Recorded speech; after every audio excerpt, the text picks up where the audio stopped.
What is happening, people? United Central here, back with another video. I'm with my guy, the famous Mad Red United. Adam, how's it going, mate?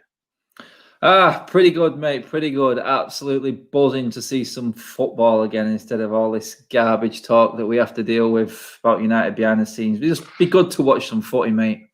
Yeah, mate, you know what I mean? Just, you know what it is, Yeah. that's the same with me as well, man, because there's so much talk going on, you know what I mean? And there's so much things going on. It's like, you just want football to start, and 1 week later, like I would have literally when they were saying, "Oh, people get a week later," I'm one of them. Me, I would have just played last week. I don't know why my reaction just went. You know what?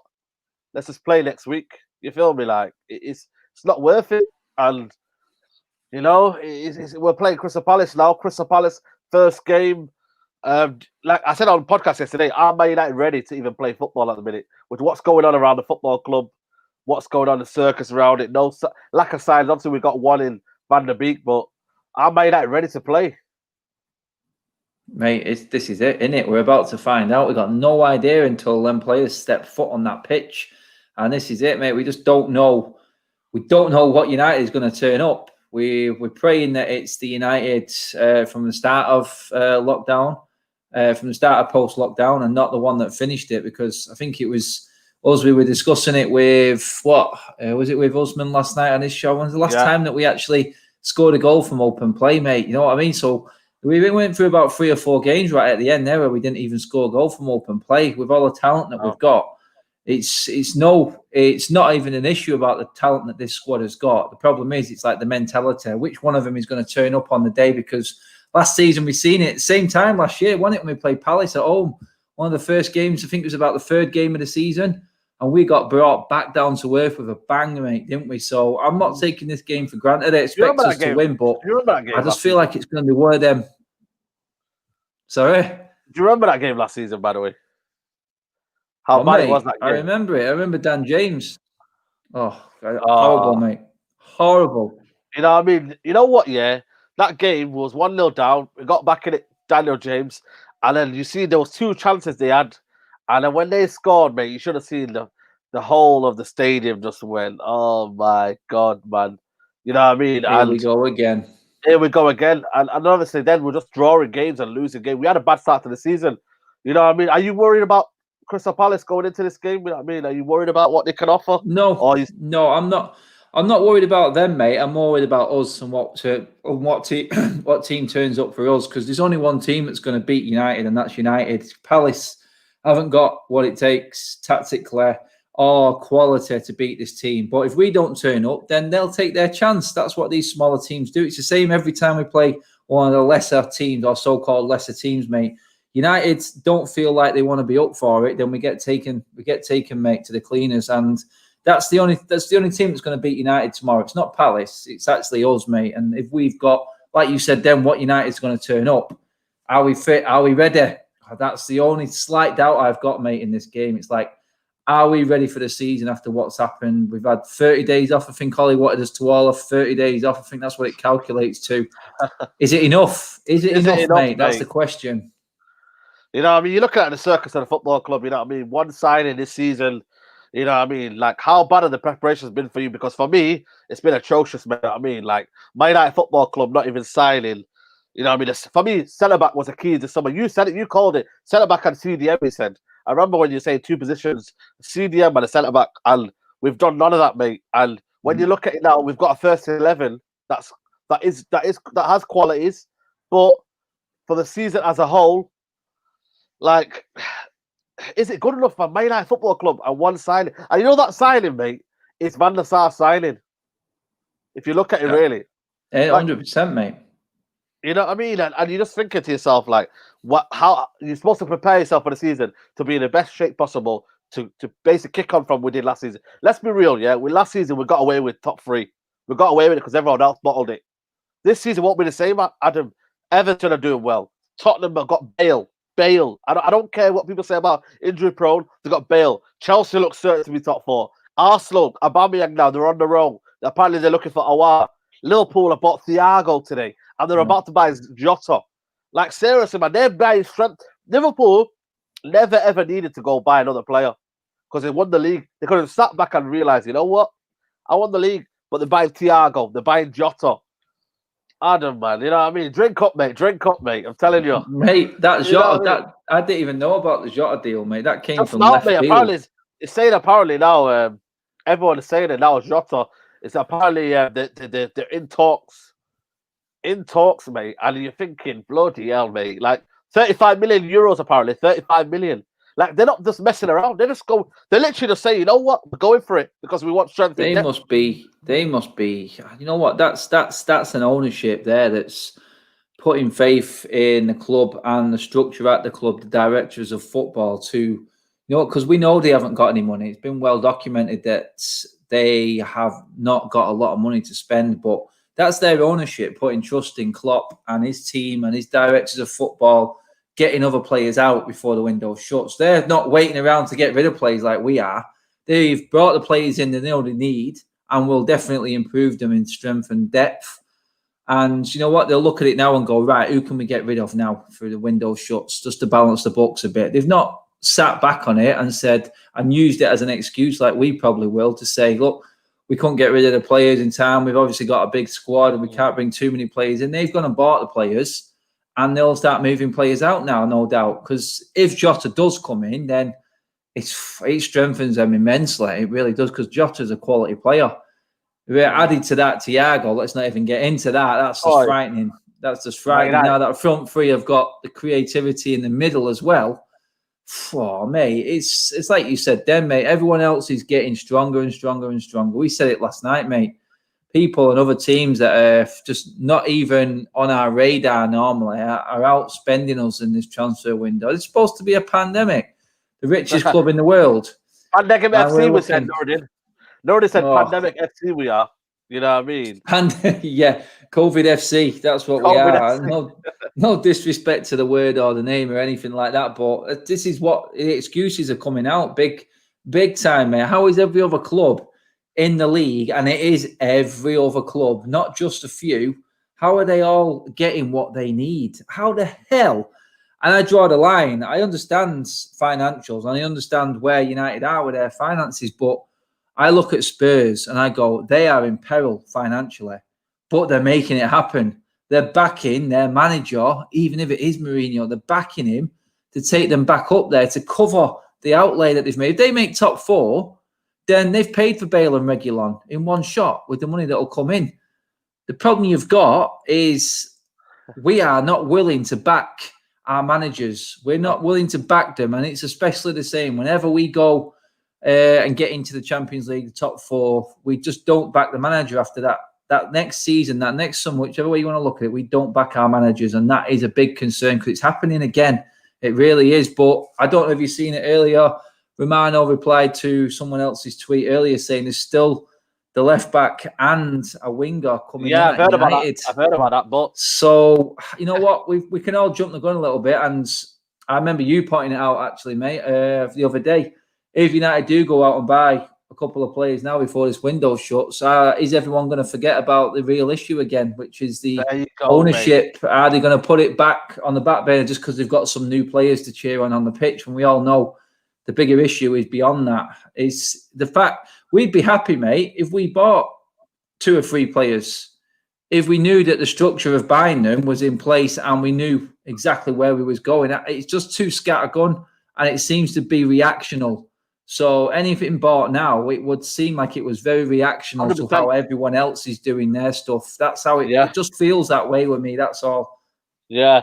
No, you're totally right, mate. And you know what I mean? Like, for me, I'm looking at that Reguilon signing now, and I'm going to put it to you as well because I've asked a lot of people. Like, would you have taken that risk with the buyback clause? Because for me, Real Madrid are trying to scare Man United off here. I don't know about you, but they're trying to scare Man United here because of the fact that I understand Real Madrid might call him back. They've got Ferland Mendy and they've got Marcelo still at the football club. I know they're going to sell him at a later date, but you've got to realize this though. We can use him for 3 years, and then later on we'll think about another left back. We just got to think about now. And sometimes you've got to say to Real Madrid, right, what do you want from us then? Can we offer you a player? Can we offer you higher money? What is it that you want? Like, you know what I mean? Like, can we work to some sort of relationship? But there isn't in there. There's not a director of football club. A director of footballer would have said, you know what?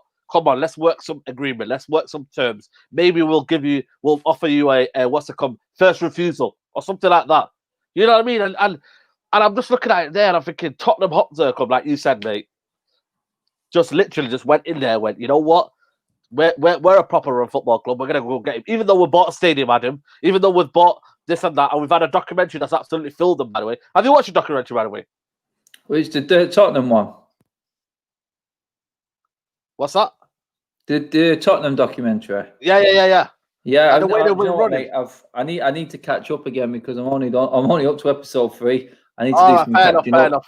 I've got 2 more episodes left, but you know what I mean. Like what I'm trying to say is the fact that Tottenham United always say to themselves that they're a run club. Like for me, Arsenal they had redundant staff. Tottenham, they made a lot of staff redundant. They furloughed staff. Liverpool furloughed staff. Man United were the club that was meant to be doing things right, Adam. You know what I mean? Yeah. And what they've done now is they've slapped everyone in the face, mate. And you're lucky people are not allowed in the stadium, mate, because we would have been paying our season tickets and going into a team where they're not investing into the squad. It's a joke for me, mate. I just feel like, you know what I mean? You got to have ambitions for a football club, and you're looking at the team right now and the season ahead now. Mate, I don't know if Man United will finish top 6, mate. That's how scary it is, man. I don't think Man United will finish top 6.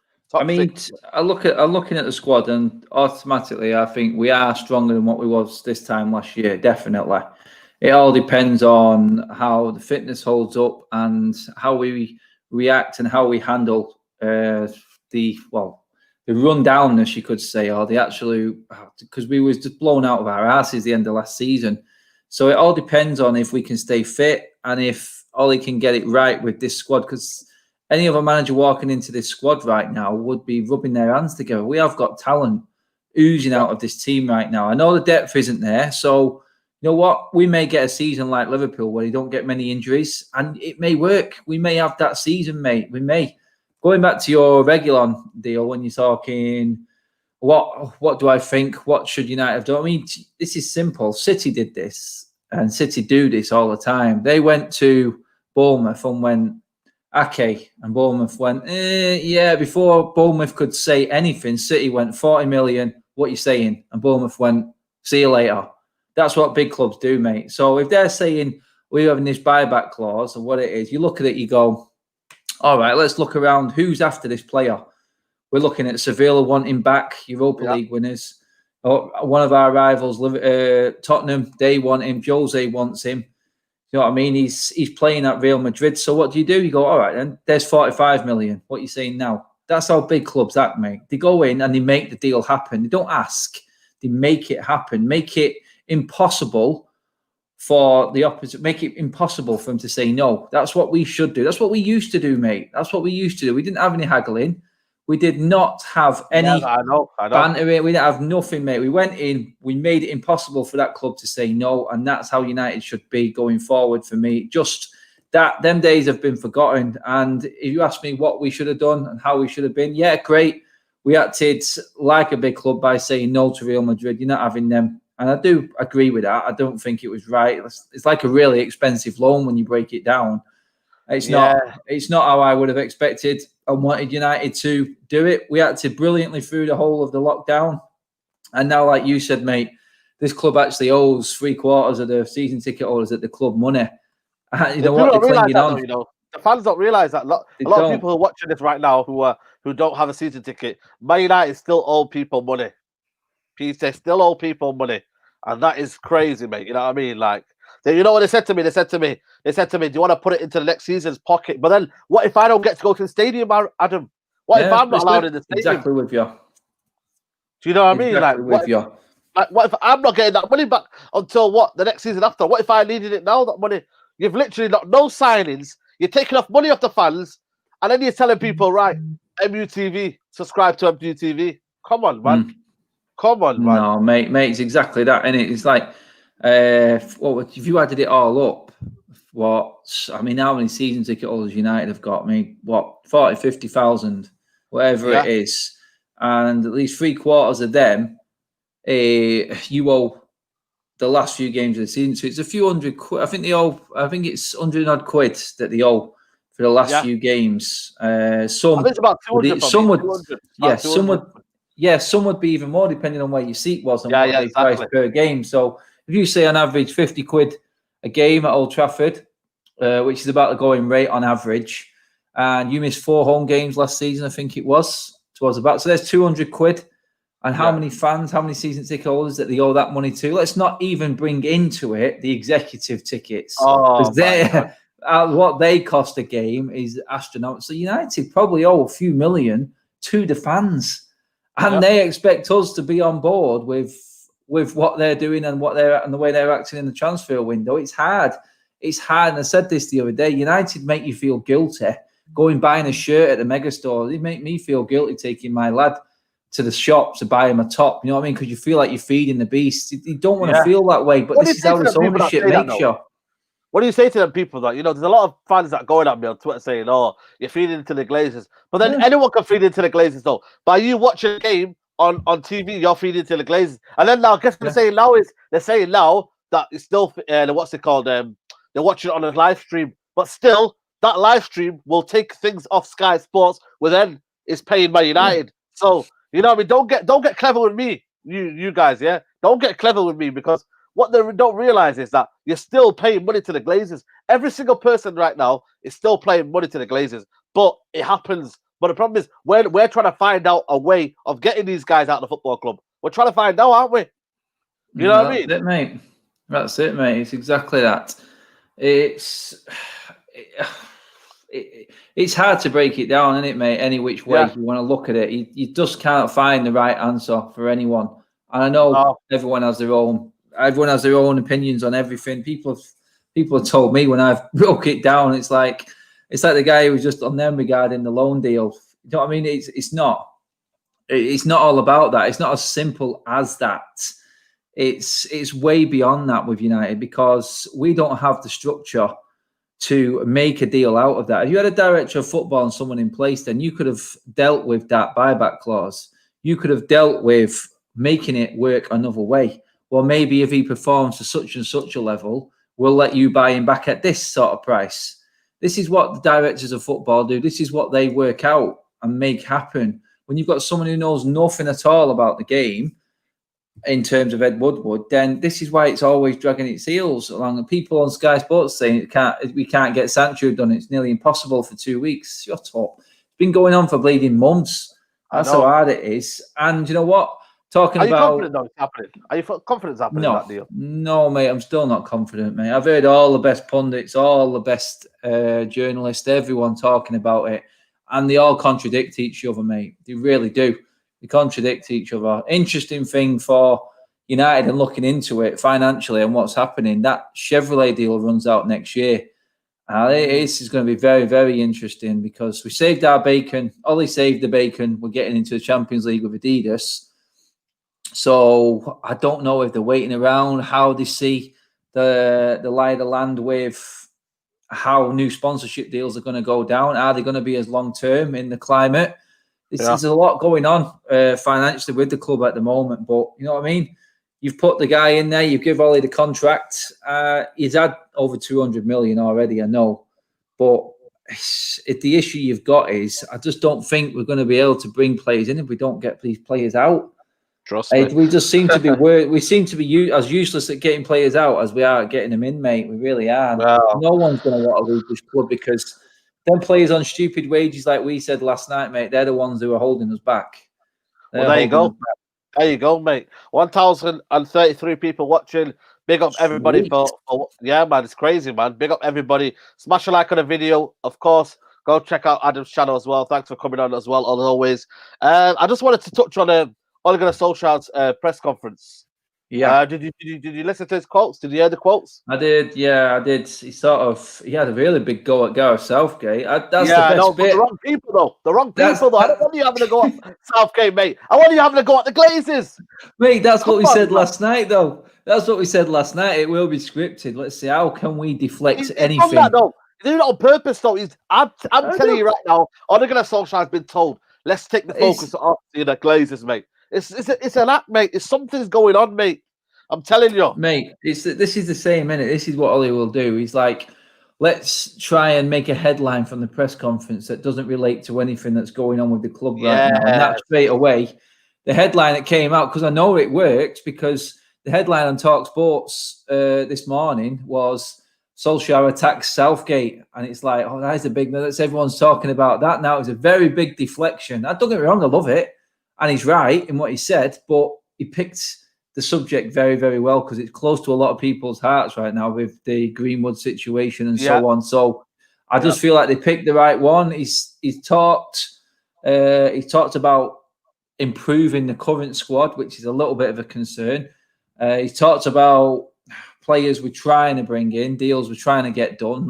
We knew that was coming. I said that last night. One thing he didn't say, though, and correct me if I'm wrong, was he was happy with his squad. I don't think he said that. Our kid said to me that he didn't say that in one bit in the press conference. So that does give you a slight bit of hope that maybe they can get something over the line before the window shuts. We will see, mate. We will see. But there's a lot going on there. There's a lot of talk. He feels confident that we're ready for the season. Everyone's fit apart from Jones and Axel, I think he was saying. But then again, that comes into the topic we talked about a minute ago, mate. It's like there's fitness and everyone's fit, but then there's match fitness. How do we cope when we walk out on that pitch tomorrow? Well, there you go then. You know what I mean? Crystal Palace, it's not going to be an easy game. I don't know who's fit, mate. I don't know what kind of formation we're playing. Is Harry Maguire going to be back? There's a lot of questions, mate. Wan-Bissaka's form going into new season. You know what I mean? He had a bad end to last season. You know what I mean? Is Luke Shaw going to be ready at left back? Who's in goal? You know what I mean? Like, there's a lot of issues here that we didn't want to deal with. He's talking in his press conference. He's talking about Romero never letting him down. I mean, you can't put two keepers on the bench. Oh my God, man! Get rid of one of these guys. That's what Ole Gunnar Solskjaer is. He wants to please everyone. You can't please everyone, mate. You got to be. Oh my God, man! Like, we've got a yes man at the football club. I'm sorry, Adam, yeah, but we've got a yes man at the football club, man, and he's willing to do anything. Like, he's saying, I don't know what he said about. Oh, we've got David De Gea now who's playing well, and we got what's it called? Dean Henderson. He's also, you know, at best football clubs, you get two options. Listen, mate, I don't want to be talking about two options at goalkeeping. Goalkeeping should be the only position where you know there's a first goalkeeper. That's what you want to know. Every top club, knows that they have a first goalkeeper. Yes or not? Yes or no? You know, I don't want to be talking about two mate. No, mate, you've got a number one. You've always got a number one, and you know what? He needs to make his mind up. Hopefully, he's going to use this season and say to Dean Henderson, say, look, this is the season when we find out. Next season, I mean, I expect Romero and Grant to be gone, mate, out of this football club completely. Just let them go. Let them go. Let's just leave the two goalkeepers. You know, it's like let's make a little bit of room in this squad. We need to be looking at this season. Goalkeeper-wise, I understand it. If we do have a lot of loyalty to David De Gea. But this season, if he makes a mistake, Dean Henderson ain't going to do a Romero and sit on the sidelines after he's come on and replaced De Gea for one game. He's going to want to stay in the team. It's going to be very, very interesting, mate. Very interesting, because if De Gea does do the season, have the season like he did, and he gets these games where he costs us dearly, which he has done, then Henderson isn't going to wait around. He wants the England jersey, mate. He wants to be England's number one, United's number one. He's raring to go, and he's not going to give up his place if he gets in that United team. So then it comes, and you pose the question then, where is Ollie with that situation? Is he strong enough to say, Dave, sorry, mate, we've got this kid in until he makes a mistake? Then that's it. You're sitting it out, mate. It's as simple as that. Has he got the Troy Deeneys, the kahunas, mate? Has he got them?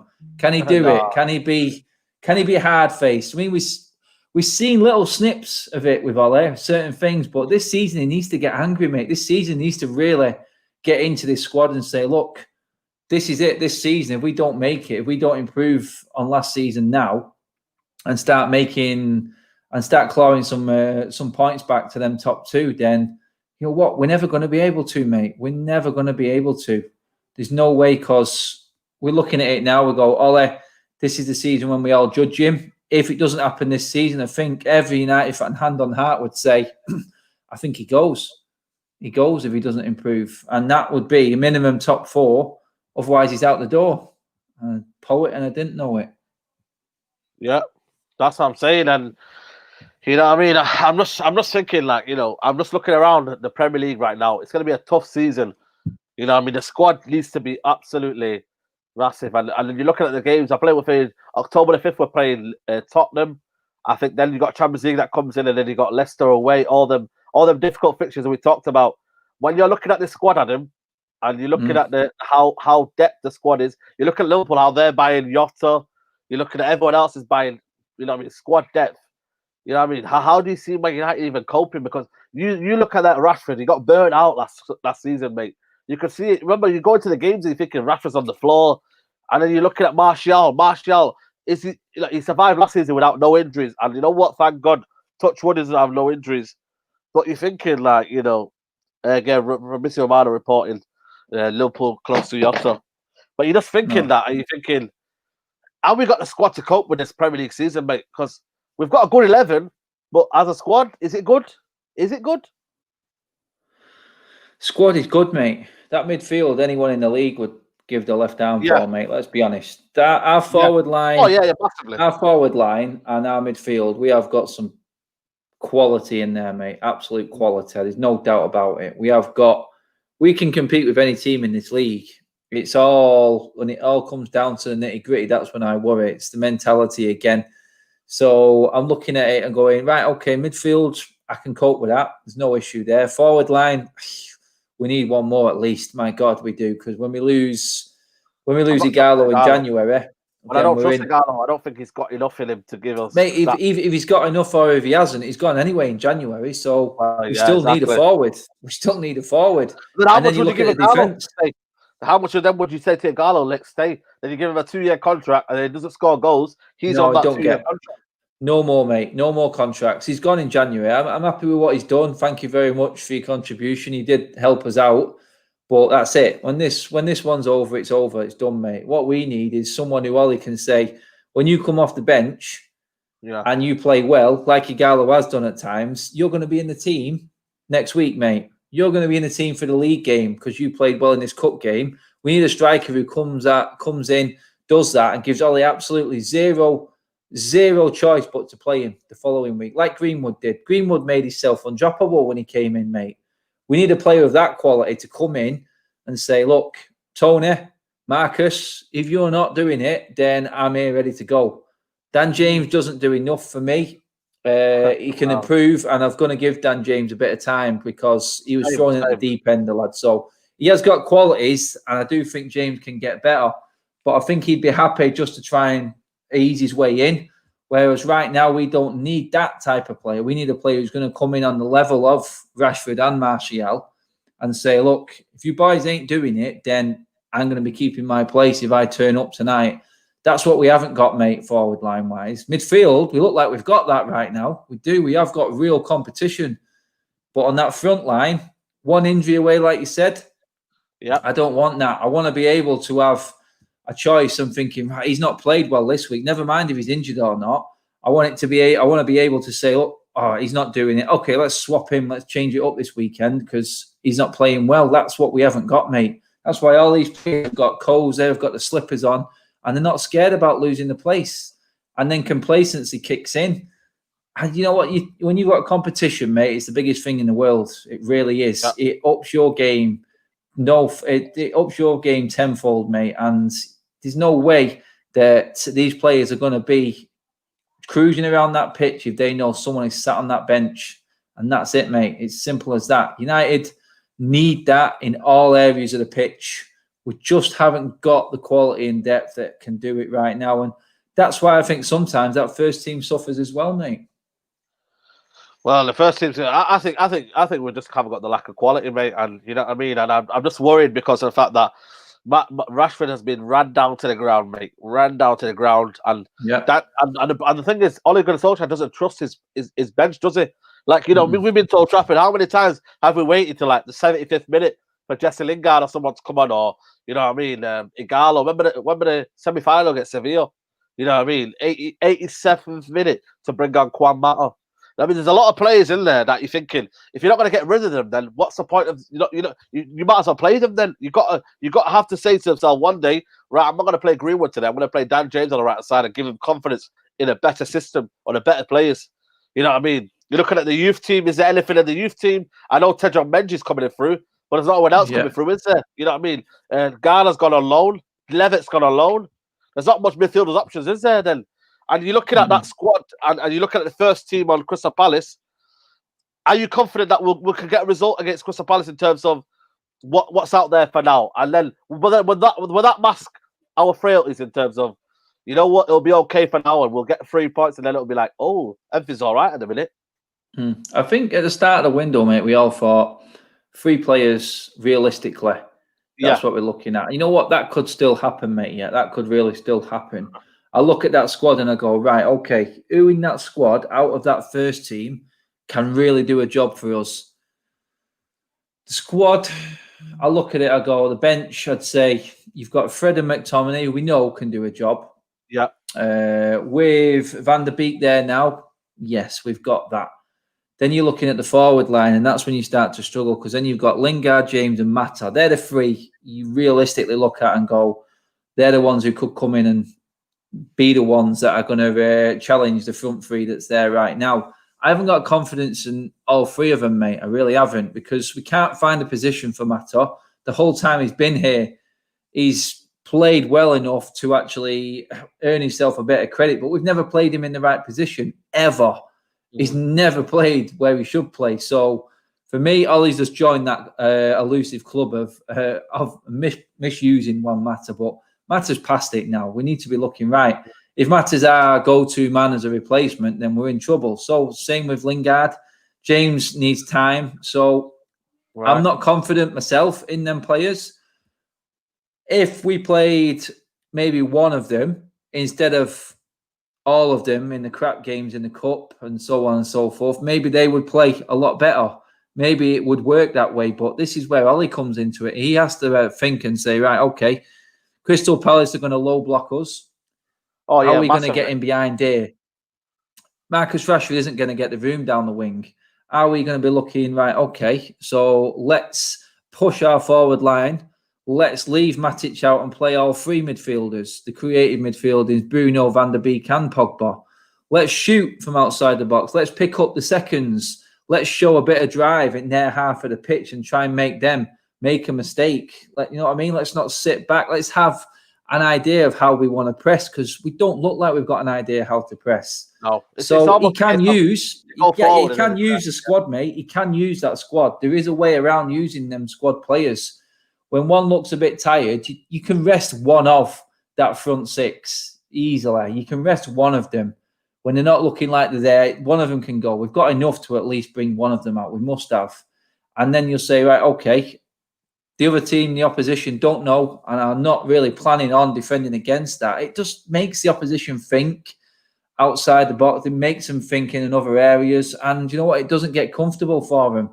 Because the longer the game goes on without a goal tomorrow, that's when we all start getting nervous and jittery into it, because that's when stupid mistakes happen and that's when the mentality kicks in. We go in front and we're fantastic.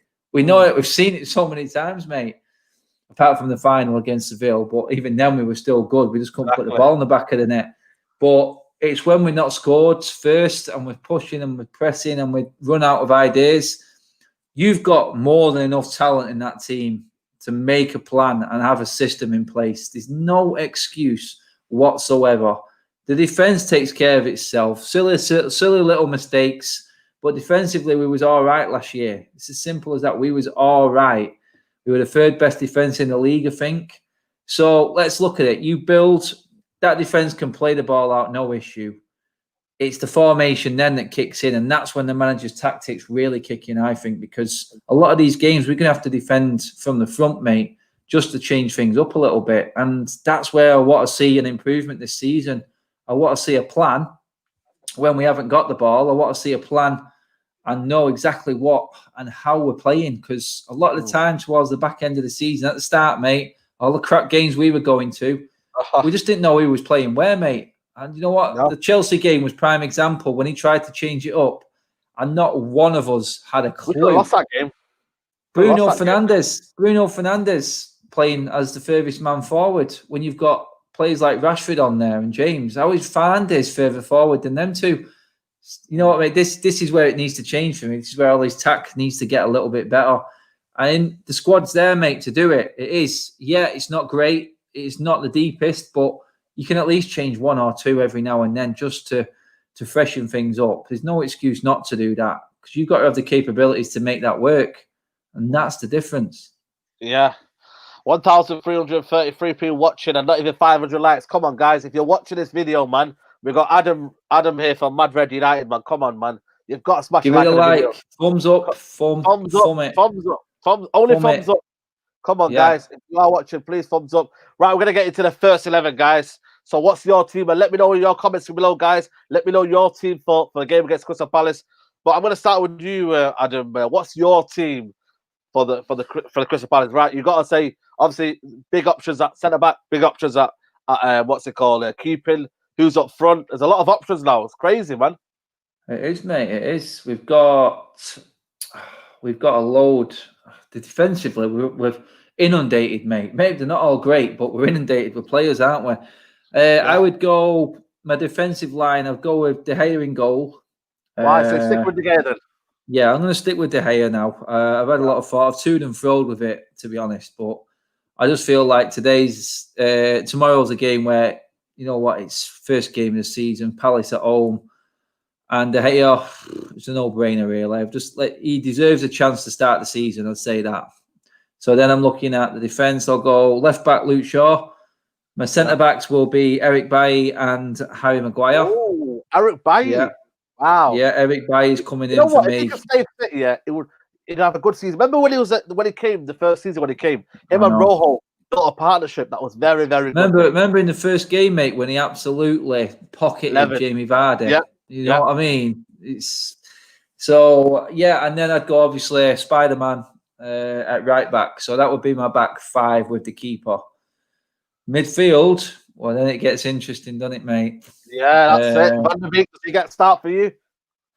Van der Beek starts the game, mate. He does. Wow. He starts the game. Where do you play him? I'm going to play him because you know what, mate? I don't think we need to be deep. I really don't think we need to be deep against them. This is the game, mate, where we can say, look, have we got enough at the back to handle Crystal Palace? And we have. We've got more than enough to handle Crystal Palace at the back because there's never going to be more than two people going forward.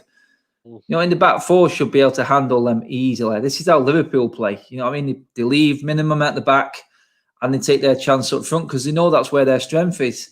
So I would play him. I would play him in a free. So I would play him. You could probably put the two there, but have them pushed on more. So I would play him with Pogba. Okay. And then I'd have. I still like the idea of Pogba being further up, but that looks like it's never going to happen now. Bruno sat behind the front three, mate. Simple as that. And we all know who the front three is. Wow. I'd play them all, mate. I'd play them all. You know what? He said they're all fit. He said Van der Beek's going to play. So that's one thing we can definitely... Pogba might be on the bench because of COVID. It's still not... Is he done his 10 days or 14 days? He must have done He's trained and he's ready, mate, he said. Oh, yeah. Yeah, he's ready to go. So, yep, I would go full ball, mate. Get everyone in because we need to start playing games. It's as simple as that. We need to start playing games. We need to start building up match fitness and sharpness because Champions League starts next month.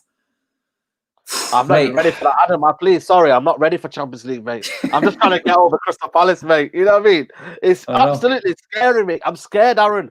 Sorry, Adam. I'm scared the fact that we've got Champions League football and we've still not got hardly any signings. It's scary, man. It really, really is. But go on, sorry. Mate.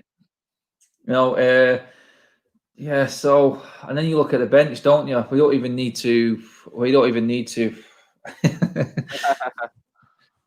to think about the bench right now, do we? We've got more than enough, haven't we? So, I mean, there's players I want to see. It's telling you to get ready, Zane. Telling you get ready. Get ready for your visit to the Emirates. William Atchik incoming. You will need Sancho. I don't think Sancho's going to track back and stop William, mate. I'll be honest. Exactly. Won't be worried about William, mate. I'll tell you that. No. Who's William? No, I'll be worried more about the one-man band, which is Aubameyang. Yeah. Yeah, that's the one. That's when you. That's a clinical goal scorer right there. That's what that is. That's what we need to get, and we need to build one of our players in, or we need to buy one. But yeah, no, that would be my teammate. I would go full strength. They need to play. They need to start playing as soon as possible together. I just think that will blow Crystal Palace out the water. Even if we're not playing bad, there's too much quality on that pitch. Even if we are playing bad, sorry, there's too much quality on that pitch for us not to win that game. Yeah, I think we'll win that game. The only thing I would do, I'd probably put. I'm just thinking, maybe I think Paul Pogba. I'm just thinking, if the discipline's not right, will we get outnumbered in the midfield in terms of? But then again, like you said, we don't need to defend, do we? We need to go all out. We've got look at the work ethic in Van der Beek and Bruno, mate. You know what I mean? Yeah. Van der Beek's not one who sits there. He puts tackles in as well, mate. He's tenacious. He's like Bruno. We've got runners in that midfield now. We've got energy. Van der Beek. Will Ollie do that? What do you think? No, I don't, mate. This is we can say and put all the good ideas we want, but at the end of the day, we just shoot ourselves down when we say, "Will Ollie do anything?" You never know, mate. That's all I'll say. You never know. We could get a big surprise, but I do feel like he's not going to play Matic anyway. I feel like I feel McTominay's going to play. That's what I feel like. I feel like there is a place in there. I know exactly how Ollie thinks. I think he will definitely come in. He played him in the game against Villa. You know what's coming, mate, don't you? You know exactly what's coming, but we can't stop it. We can only hope that he sees that you can't always play exactly the same formation and team every single week. Even if you play the same team, you have to mix up the formation and be able to handle it. He tried it against Chelsea. That's the big worry and big concern, isn't it, mate? So I'd take any win right now, mate. I really don't care. But we've got enough quality there to win us the game. It's all about, I'm not expecting performance, mate, at all. I really am not expecting performance, but I expect to win. That's what I expect. Get some points on the board. We can't fall behind, mate. We can't get a slow start, so just get a win. Are you not scared about the rustiness at all? Like, you think we're not going to be? Yeah, you think petrified, mate. Really am. I just feel like we've got winners all over that pitch, and one of them will turn up and win us the game, mate. We've got too much quality from midfield to attack. And you know what? I just feel like it's going to be one of them hard to watch games. And we will win it in the end. They're going to be slagging us off after the game. I know they are. But I don't care. It's the win, mate. It's all that matters is the win. We can't really judge anything on the way we are right now because it's impossible. We don't know what United's going to turn up. We haven't seen anything for weeks. So it's one of them, mate. I'm not going to be one of them who's going to be slagging us off if we've played pretty bad and got a win tomorrow because that's all I expect us, mate. I'm realistic. I don't expect them to be gelling perfectly yet, but if you put your best players on that pitch, one of them will win you the game without doubt. And I'd be interested to see what Ollie's been working on, mate, because he has to have been doing something. Yeah, well, time will tell. You know what I mean? And Zaha is a gooner. He will score the winner. Well, we'll see, mate. We'll see. You just focus on West Ham, mate, and hopefully Bowen doesn't score an absolute worldie. You know I'll get you jump over to my channel as well, Zane, mate. I'll get you. I'll put you up in front of the panel, mate, and see what the other Reds say. Exactly. But, before we go, guys, we've got nearly 1,500 people watching live, man. 1,500, baby. You know what, man? It's incredible, man. And you know what? Salute to everybody who's watching. But before we leave, Adam, I'm going to ask you your final prediction. I'm going to go for 3-1. I think it'll be cagey, but I think we'll be 2-1 and then we'll hit them on the break. But I think we've got to be careful because Zaha, they've got a lot of forwards, especially experienced forwards in Townsend. They've been around the block, Adam. They know what they're doing. You know what I mean? I just feel like they've got nothing to lose. That's a dangerous for me. So I'm going to still go with 3-1. And yeah, but I'm going to go with that one. What are you going for? I'm going to go 2-0 tomorrow. I feel it'll be a very,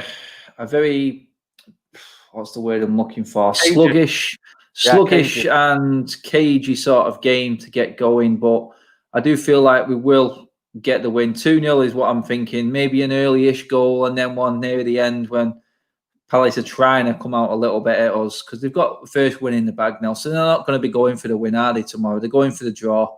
I just think we'll have too much for them. And 2-0, yeah. I'm confident we'll get the 2-0 win. Are you thinking scorers wise? Are you looking at to maybe this scoring? Martial to carry the score? Yeah, I think we'll set it all off with a Bruno penalty, won't we? As is per every single week now. But yeah, I fancy Bruno. You know what? I fancy Bruno and Martial tomorrow if Martial plays, definitely. Yeah. And then we're going to leave this with Abba for Ballon d'Or in your dreams. Yeah, no one in the Premier League. You know what? Even if he was the best player in the league, he won't get Ballon d'Or because the FIFA absolutely despise. Oh, mate, don't get started on FIFA, mate. It's a joke, No, mate. It's an absolute mate. joke. But Adam, let me know what you can find on your socials, mate. Yeah, as always, get me on YouTube. I'm going live on my channel just after 7 o'clock with some of the guys looking ahead to the game as well. That is Mad Red United on YouTube. Hit me up on my socials as well. They're all on my YouTube page as well. So just click on there and everything's there for you. Yeah, man. Appreciate it, man. Appreciate you coming on. As you can see, no worries, anytime, mate. There's the banner on the below, guys. Mad Red United. Go check him out there. He will be live at 7 o'clock, did you say, yeah? Yeah, just after 7 o'clock. Guys. Yeah, just after 7 o'clock. So go, please tune in. Show them the same numbers we did. And yeah, man. There you go, guys. Man United versus Crystal Palace match preview. Let me know in the comments below, guys. Like the video. Subscribe to United Central. Subscribe to Mad Red United. It's road to 20K, guys. So please subscribe to the channel. And yeah, man. Big game. And hopefully we get the win. Take care, guys. Bye-bye. Peace.